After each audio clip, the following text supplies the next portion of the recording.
बिस्मिल्लाहिर्रहमानिर्रहीम। अस्सलाम वालेकुम नादरीन, आप यूट्यूब चैनल देख रहे हैं। मैं इमरान खान हूँ। नादरीन, दुनिया भर में एहतजाजी मुजाहरे पाकिस्तान तहरीक इंसाफ ने अब शुरू कर दिए हैं। अमेरिका से हमारे पास विजुअल्स आए हैं और वहाँ पे कासम सूरी साहब ने, उनके साथ शहबाज गिल साहब हैं, दीगर बहुत सारे लोग हैं, उन्होंने वहाँ पे एहतजाज किया। मुख्तलिफ इलाके हैं यूरोप के, वहाँ से भी, यूरोप के मुख्तलिफ शहरों से भी अब एहतजाज की खबरें आ रही हैं। बरतानिया में अभी जब मैं वीडियो रिकॉर्ड कर रहा हूँ तो इसके बाद एक बड़ा एहतजाज है लंदन में, उसके जो मनाज़िर रहेंगे वो भी आपके साथ शेयर करेंगे। ऑस्ट्रेलिया में एहतजाज हुआ है, जापान में एहतजाज की तैयारियां हैं। तो हर जगह पे दुनिया में एहतजाज किया जा रहा है इमरान खान साहब की गैर कानूनी गिरफ्तारी और उसके बाद जो सलूक उनके साथ किया गया उस सारे मामले को लेकर, पाकिस्तान में इंसानी हकूक़ की खिलाफ वर्जियों के हवाले से भी। अब इस मरतबा जो एहतजाज हम देख रहे हैं उसमें एक चीज़ बड़ी क्लियर है। पाकिस्तान तहरीक इंसाफ पहले जो है वो हुकूमत के खिलाफ एहतजाज करती थी और ये जो ओवरसीज़ पाकिस्तानी एहतजाज करते थे ये नॉर्मली हुकूमत को टारगेट करते थे, ज़्यादातर इमरान खान साहब की प्रमोशन के लिए या उनकी रिहाई के लिए आवाज़ उठाते थे। लेकिन यहाँ इस दफ़ा थोड़ी मुख्तलिफ है सूरत हाल। ना नवाज शरीफ का फ़ोटो है एहतजाज में, ना शहबाज शरीफ, ना किसी और की, ना जरदारी की, किसी की मजम्मत नहीं कर रहे जो ओवरसीज़ पाकिस्तानी है। वो सिर्फ हाफिज़ सैयद आसिम मुनीर साहब की मजम्मत कर रहे हैं, यानी वो फील्ड मार्शल की मजम्मत कर रहे हैं। और ये इमरान खान साहब ने मोमेंटम बनाया। गुज़िश्ता इमरान खान साहब के अगर आप 1 दर्जन ट्वीट्स उठाकर देखें तो आपको ये बात महसूस हो जाएगी कि इमरान खान साहब ने अपना सारा जो बोझ है या अपना सारा जो निशाना है वो फील्ड मार्शल आसिम मुनीर की तरफ कर दिया है। और वो ये समझते हैं कि फील्ड मार्शल आसिम मुनीर की वजह से ही जो कुछ हो रहा है वो इस मुल्क में हो रहा है। और उनके बारे में बड़े सख्त बयानात भी इमरान खान साहब ने दिए हैं। तो अब ये लड़ाई, जैसे कि मैंने थोड़े दिन पहले आपको बताया था, ये इमरान खान वर्सेस आसिम मुनीर हो चुकी है। ओवरसीज़ पाकिस्तानियों ने इस इशू को पिक कर लिया और इमरान खान साहब के पैगाम को समझा है। और अब सारी की सारी फ़ोटोज़ वो लेकर जाते हैं, या इमरान खान की या शहीद अरशद शरीफ की होती है कहीं पे, या पाकिस्तान तहरीक इंसाफ की एक छाप होती है, या हाफिज़ सैयद आसिम मुनीर साहब की फ़ोटोज़ वो लगाते हैं और वो प्रोटेस्ट के लिए लगाते हैं कि इनकी वजह से ये सारा कुछ हो रहा है। अब ये जो है वो एक अजीब सूरत हाल है पाकिस्तान की मिलिट्री एस्टेब्लिशमेंट के लिए। देखिए, पाकिस्तान की फ़ौज इस वक्त बड़े मुश्किल हालात से गुजर रही है और अब ये मुतालबा भी किया जा रहा है ओवरसीज़ पाकिस्तानियों की जानिब से, पाकिस्तान के अंदर भी हो रहा है, पाकिस्तान के बाहर भी ये बात हो रही है कि आर्मी चीफ की मुद्दत मुलाजमत नवंबर में मुकम्मल हो रही। अब ये चंद माह रह गए हैं, अगर 3 माह 4 माह, तो ये मुद्दत मुलाजमत मुकम्मल करके नया आर्मी चीफ अपॉइंट किया जाए। ऐसा लगता है कि शायद ये मुतालबा आने वाले दिनों में ज़ोर पकड़ेगा। वजह यह है कि फ़ौज बहुत सारे मुश्किल मराहिल से गुजर रही है। मुल्क के अंदर बड़े खौफनाक किस्म के हालात पैदा हो चुके हैं। बलूचिस्तान की सूरत हाल आपके सामने है, इसी तरह जो सूरत हाल खैबर पख्तूनख्वा के कबायली इलाकों की है वो आपके सामने है। ऐसी सूरत हाल में फ़ौज में एक ऐसा सिपह सलार होना चाहिए जो तमाम तबकात के लिए वो बिल्कुल न्यूट्रल हो या जो मुतनाज़ ना हो। लेकिन आसिम मुनीर साहब जो है वो पाकिस्तान की सबसे बड़ी पॉलिटिकल पार्टी की नज़र में मुतनाज़ दिखाई देते हैं। उनके एहतजाजों के अंदर, देखिए, पाकिस्तान के अंदर तो लोग नहीं कर पाते ना, जो उनकी फ़ोटो उठाएगा या उनके खिलाफ एहतजाज करेगा वो चाचा साजिद जैसा उसके साथ हाल हो जाएगा। उसने खड़े होकर बारिश में तंग आकर एक जुमला बोला था, उसको उठाकर ले गया, उसके साथ क्या किया गया। अहमद फरहाद साहब के साथ क्या किया गया। बाकी जो लोग पाकिस्तान में आवाज़ उठाते हैं उन्हें गायब किया जाता है, उन्हें तकलीफ दी जाती है। बहुत सारे लोगों के साथ ऐसा हुआ, ख़वातीन तक के साथ ऐसा होता है। अभी हाल ही में सनम जावेद साहिबा जो है उन्हें दोबारा गिरफ्तार किया गया, दोबारा उन्हें निशाने इबरत बनाने की कोशिश की गई। तो ये मामला सिर्फ इस पॉइंट ऑफ व्यू का है कि आप मिलिट्री एस्टेब्लिशमेंट के ऊपर उंगली नहीं उठा सकते। अब आसिम मुनीर साहब एक पाकिस्तान की सबसे बड़ी पॉलिटिकल पार्टी की नज़र में, हत्ता कि एमल वली खान साहब ने भी उन पर तनकीद की है, फजलुर रहमान साहब ने भी उन पर तनकीद की है और ख्वाजा आसिफ भी दूसरे अल्फाज में उन पर तनकीद करते हैं। पाकिस्तान में जितने सहाफ़ी हैं वो जो टाउट हैं बेशक, लेकिन वो भी खुलकर ये कहते हैं कि मिलिट्री एस्टेब्लिशमेंट ये सारा कुछ कर रही है और एक्चुअली वो सब आसिम मुनीर साहब की तरफ इशारा कर रहे होते हैं। तो अगर आसिम मुनीर साहब अपने वक्त पे रिटायरमेंट ले लेते हैं या वो रिटायर हो जाते हैं और एक एक्सटेंशन नहीं दी जाती तो ये मुल्क एक टेंशन से बच जाएगा। यानी ये एक्सटेंशन नहीं, एक तरह की टेंशन होगी और एक नई टेंशन क्रिएट हो जाएगी एक्सटेंशन क्रिएट होने की बजाय। लिहाजा ये अब एक मुतालबा है, ये मुश्किल फैसला है लेकिन ये लेना पड़ेगा पाकिस्तान को क्योंकि यहाँ पे जो भी आर्मी चीफ अपनी सीट पे आता है वो वापस जाना नहीं चाहता, वो इस ओहदे को छोड़ना नहीं चाहता। आपने देखा परवेज मुशर्रफ भी इस ओहदे को नहीं छोड़ना चाहता था, इसी तरह जनरल कियानी भी इस ओहदे को नहीं छोड़ना चाहता था, उसने एक्सटेंशन ली। फिर जनरल राहील शरीफ इस ओहदे को नहीं छोड़ना चाहता था, उसने बड़ी कोशिश की, उसको एक्सटेंशन नहीं मिली। फिर उसके बाद जनाब जनरल बाजवा इस ओहदे को नहीं छोड़ना चाहता था, वो तो एक मरतबा फिर एक्सटेंशन लेना चाह रहा था, हालांकि एक एक्सटेंशन उसको पहले मिल गई थी लेकिन फिर भी जाना पड़ा। अब ये आसिम मुनीर क्यों इस ओहदे को छोड़ना चाहेंगे, ये एक बड़ा सवाल है। कोई भी नहीं छोड़ना चाहता, लेकिन देखना ये होता है कि पाकिस्तान को और पाकिस्तान की अफवाज को क्या सूट करता है। इस वक्त तो हालात बहुत अजीब है। वो जो नारे पाकिस्तान के अंदर बात लोग लगाते थे, अब हम दुनिया के अंदर सुनते हुए, यानी हम सुन रहे हैं, महसूस कर रहे हैं, तो ये फौज भी इस बात को ज़रूर महसूस कर रही होगी। दुनिया भर में एहतजाज की तरह नाजरीन पाकिस्तान के अंदर भी एहतजाज हो रहा है, जगह जगह पे हो रहा है, मोबिलाइजेशन हो रही है कि 5 अगस्त को लोग निकल आएँ। अब 5 अगस्त को लोग कैसे निकलेंगे, ये बड़ा सवाल है। देखिए सदीक जान ने एक बड़ी ज़बरदस्त बात की और ये मैं उनकी बात से इत्तफाक करता हूँ। पाकिस्तान के अंदर ना लोगों की अक्सरियत या 90-95% लोग वो ये चाहते हैं कि मुल्क में इनकलाब आए, मुल्क के हालात ठीक हो जाए। अगर 25 करोड़ में से चंद हज़ार थोड़े से लोग आप निकाल दें तो बाकी सारे लोग यही चाहते हैं कि पाकिस्तान में इनकलाब आ जाए, पाकिस्तान के हालात ठीक हो जाएं, पाकिस्तान की हालत बदल जाए और सुधर जाए और पाकिस्तान की सियासत में इदारों की मुदाखलत बंद हो जाए, अवाम के मैंडेट का एहतराम किया जाए, यहाँ पे रूल ऑफ लॉ होना चाहिए, ये सब चाहते हैं। लेकिन इसके लिए प्रैक्टिकली लोग निकल नहीं रहे।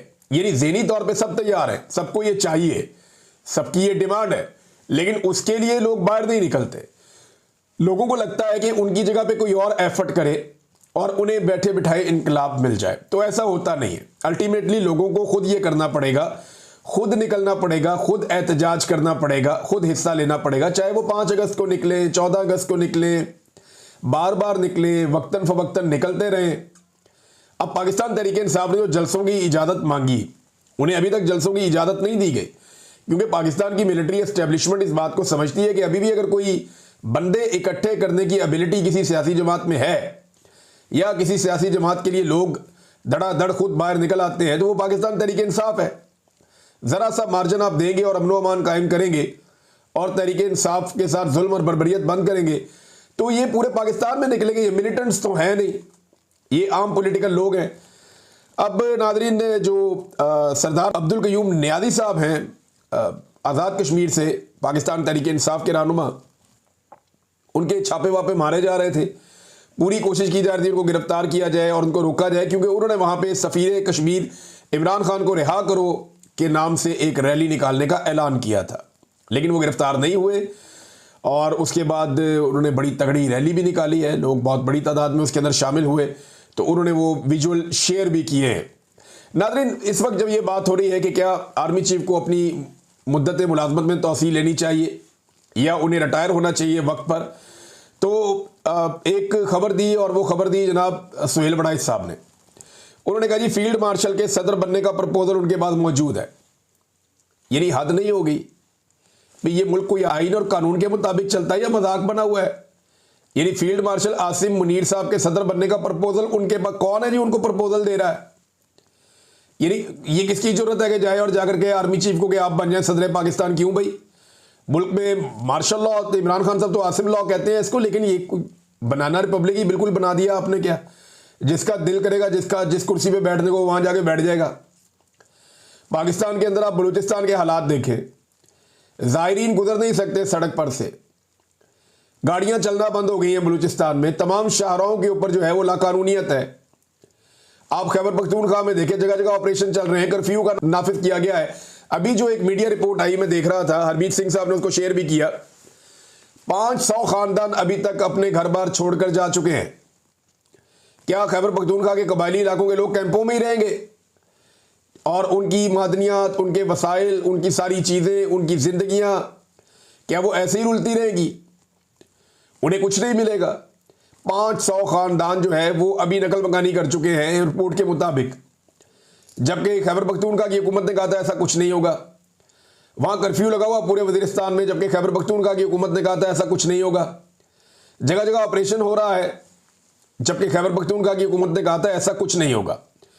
फवाद चौधरी साहब ने इसके ऊपर अपना एक स्टेटमेंट दिया और ये बड़ी, उन्होंने फवाद चौधरी साहब ने अक्लमंदी की बात की है। उन्होंने कहा जी खैबर पख्तूनख्वा में जारी दहशतगर्दी एक इंतहाई पेचीदा कबायली लड़ाई है, ये बलूचिस्तान से मुख्तलिफ है। इस कबायली झगड़े में मजहबी फ़िरका वारियत का अंसर भी शामिल हो गया है।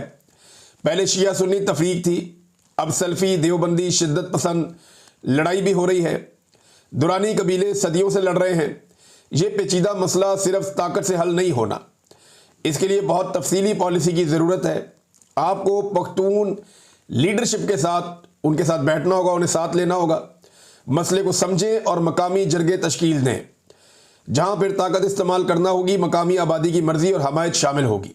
देखें, आप ताकत का इस्तेमाल करना चाहते हैं, लोगों को साथ लेकर चलें, तब आपको कामयाबी मिलती है, माजी में आपको मिलती रही है। लेकिन जब लोग आपके साथ खड़े ना हो और आप सिर्फ ताकत के बलबूते पे चीज़ें ठीक करना चाहें, तो आप लोगों से ताकतवर कभी नहीं हो सकते। ये पाकिस्तान की मिलिट्री एस्टेब्लिशमेंट के लिए खुला पैगाम। फवाद चौधरी साहब की बात के एक बड़े हिस्से से मैं इत्तफाक करता हूं, और बल्कि इसमें बहुत सारी चीज़ें और शामिल भी की जा सकती हैं।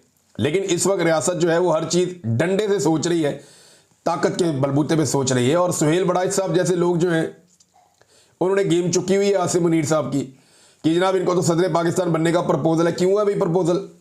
किस खाते में प्रपोजल है कि सदर पाकिस्तान बना देंगे? क्यों बना देंगे भाई? एक ओहदा है आर्मी चीफ का, उसकी एक मुद्दत है, उसके बाद वो रिटायर हो और दूसरा आर्मी चीफ आए, वो आगे अपनी ड्यूटी करे।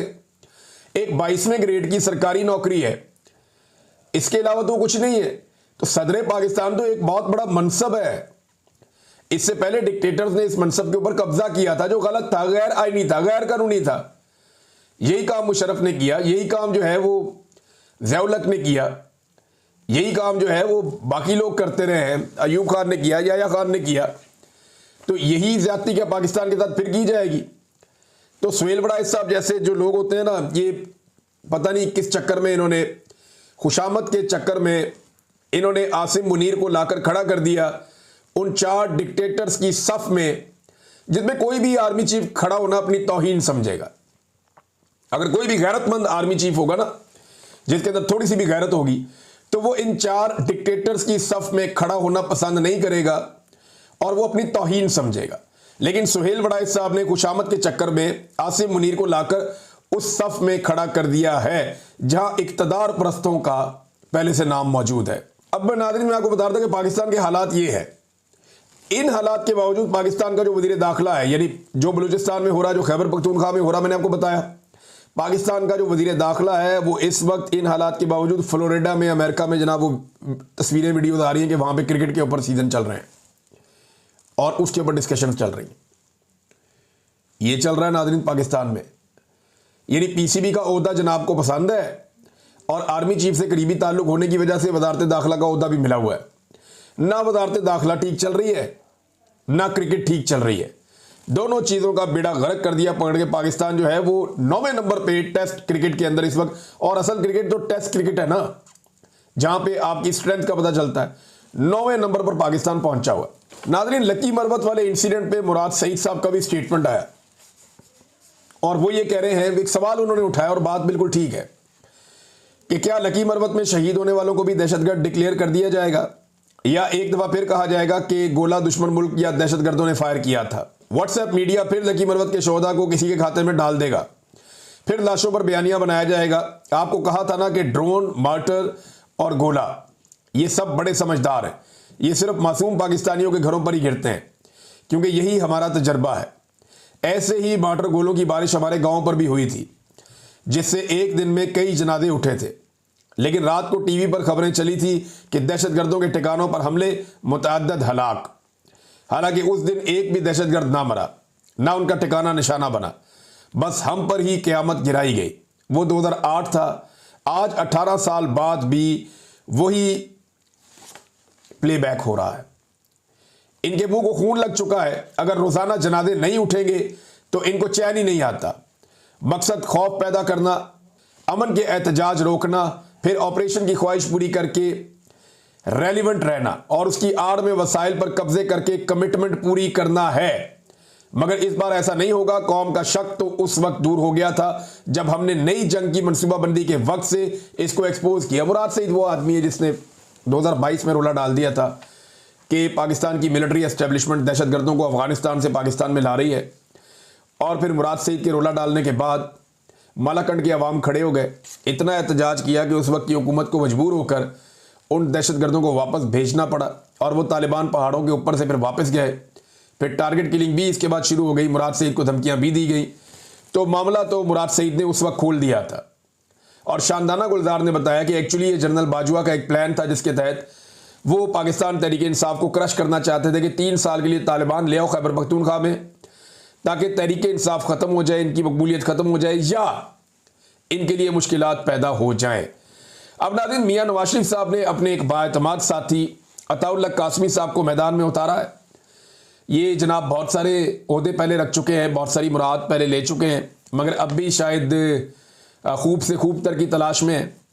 कासमी साहब ने मियां साहब के किरदार, मियां साहब की दयानतदारी, उनके अजीम अफकार, इन पर ज़मीन आसमान के कलाबे मिला दिए हैं। और यहाँ तक कि नवाज शरीफ पर करप्शन का कोई इल्ज़ाम जो है वो कोई बददयानत ही लगा सकता है, ये भी कासमी साहब ने कहा। और ये भी कहा कि मैं उन्हें बहुत ऊंचे मुकाम पर देखता हूं। शराफत और अजमत का पैकर मियां साहब को उन्होंने करार दे दिया। ये जितनी तारीफें की है ना अताउल्लाह कासमी साहब ने, मुझे ऐसा लगता है कि शायद अब वो निशाने हैदर के चक्कर में है कि उन्हें अब निशाने हैदर मिल जाए, जितनी वो तारीफें इस वक्त कर रहे हैं मियां नवाज शरीफ साहब की। देखिए ना, नवाज शरीफ साहब और इमरान खान साहब में इस वक्त फ़र्क क्या आया हुआ? वो 3 दफ़ा का वज़ीर आज़म है, इमरान खान सिर्फ 1 दफ़ा वज़ीर आज़म बने हैं। फ़र्क ये आया हुआ है कि इमरान खान को, जो पहला शख्स है इमरान खान, उसे अवाम से दूर कर दिया गया है, और दूसरा शख्स है नवाज शरीफ, जिससे अवाम दूर हो गई है। यानी एक को अवाम देख नहीं सकती और दूसरे को देखना नहीं चाहती। एक की आवाज़ अवाम सुन नहीं सकती, आवाज़ बंद कर दी गई है। दूसरे की आवाज़ अवाम सुनना नहीं चाहती, अवाम कहती है कि बंद करो आवाज़। एक की तस्वीर नौजवान अपने हाथों से बनाते हैं, सड़कों के ऊपर, दीवारों के ऊपर अवामी फील्ड मार्शल लिख रहे हैं और आर्टिफिशियल इंटेलिजेंस से उसकी तस्वीर बनाते हैं, क्योंकि उसकी तस्वीर अवेलेबल नहीं है पिछले 2 साल से। जबकि दूसरे की टीम दिन रात उसकी तस्वीर को फोटोशॉप करती रहती है कि ये वाली झुड़ियाँ छुपा दें, गले वाली झुड़ियाँ छुपा दें, तो ये कर दें, वो कर दें। वो बेचारी इस चक्कर में उनकी टीम जो है वो टाइम ज़ाया करती रहती है। एक जो है वो इस वक्त अवामी फील्ड मार्शल बना हुआ है और दूसरा जो है वो इस वक्त फील्ड मार्शल की गुलामी कर रहा है। कितना फ़र्क है दोनों में, और ये फ़र्क मियाँ साहब ने अपनी हरकतों से डाला है। अब जितने मर्जी अपने साथियों को कहें कि मियाँ साहब की गेम चुक के रखो, अब जितना मर्जी मियाँ साहब सबको ये कहें कि आप मेरी तारीफ़ें करो, क्योंकि मियाँ साहब को रीलॉन्च करने की तैयारी हो रही है। कभी मरियम नवाज फ़ोटो लगाती हैं, कभी कोई सहाफ़ी कॉलम लिख देता है, कभी कोई आकर बोलता है कि मियाँ साहब इस वक्त मसाइल का हल है, कभी कोई आकर कहता है कि नवाज शरीफ साहब के पास सबको चल कर जाना पड़ेगा। क्यों भाई? मियाँ साहब को उनके हल्के में लोग वोट नहीं डाल रहे, सारे चल के मियाँ साहब के। ओ, मियाँ साहब की कहानी ख़त्म हो गई। मियाँ साहब पाकिस्तान की एक पॉलिटिकल हकीकत थे, वो दोबारा पॉलिटिकल हकीकत बन सकते हैं। मैं आपको ये भी बताऊं, अगर मियाँ साहब अपनी ज़ात से बाहर निकलकर सोचना शुरू कर दें। आज अगर अपने ख़ानदान से बाहर निकला है मियाँ साहब और वो ये सोचना शुरू कर दें कि उन्होंने पाकिस्तान में जमहूरियत के लिए कुछ करना है, तो शायद मियाँ साहब की वापसी हो सकती है। लेकिन जिस रास्ते पे मियाँ साहब चल रहे हैं, इसमें सिर्फ गुमनामी है और कुछ नहीं। नाज़रीन, मिनिस्टर कॉलोनी में एक बंगला नंबर 36 है, उसकी तज़ीन व आराइश के लिए 4 करोड़ 36 लाख रुपए का बजट जारी कर दिया गया। ये है हुक्मरानों के अल्ले तल्ले। आप अंदाज़ा कीजिए कि जिस वक्त पाकिस्तानी भूखे हैं, जिस वक्त किसान को पानी नहीं मिल रहा, और इस वक्त कितनी बारिशें हुई हैं, उसके बावजूद मंगला और तरबेला में पानी की कमी है। जो खरीफ की फसल आ रही है उसके लिए पानी की 25% पाकिस्तान में कमी है। यानी हमारी फसलें दोबारा से पानी की किल्लत की वजह से मुतासिर होंगी। हालांकि टका के बारिशें हुई हैं पाकिस्तान में, इसके बावजूद आप वाटर स्टोरेज आपके पास है ही नहीं, आप काम कर ही नहीं सकते, आप पानी रोक ही नहीं सकते। और जो मंगला और तरबेला आपके पास हैं, इतने सारे सैलाब आने के बावजूद वहां पे भी पानी कम है। मंगला की कैपेसिटी से 40% पानी इस वक्त कम है, और इसकी एक वजह पाकिस्तान और भारत का तनाव है, क्योंकि भारत अब पाकिस्तान का पानी लगातार रोकता है, बार बार रोकता है। तो नाज़रीन, अब तक के लिए इतना ही। अपना ख्याल रखिएगा, अपने इस चैनल का भी। अल्लाह हाफिज़।